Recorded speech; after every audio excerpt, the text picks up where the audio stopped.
alam nang karjusi non malom nang lam chong viti ne jakatare hason kali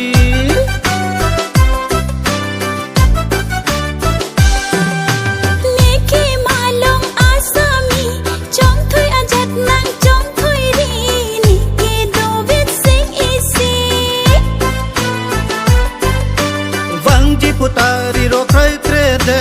hamba benang ing cek baren lasi ne wang long lede sami nang le jasimen thare ne ke ahopen sami nang le jasimen thare ne ke ahopen ne si chok che chi krong bet lo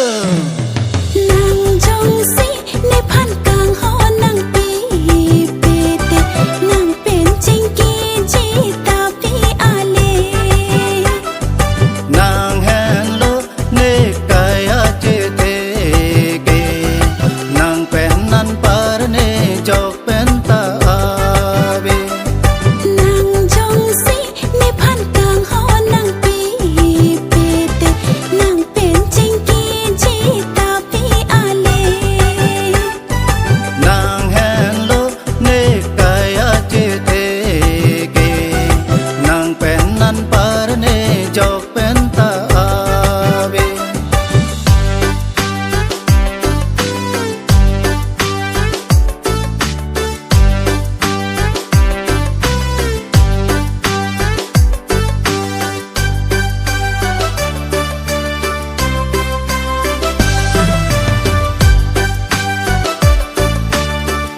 dok mutahata wonna long nang nam pipo ke ngawa kang chon sami nang seng hoi ri non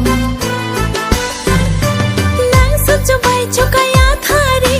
ni phan jat nang pi nang ni ni phi nang don kri nang ni non ni pen ni thoma phi nang ji pon po ne go hati siria khana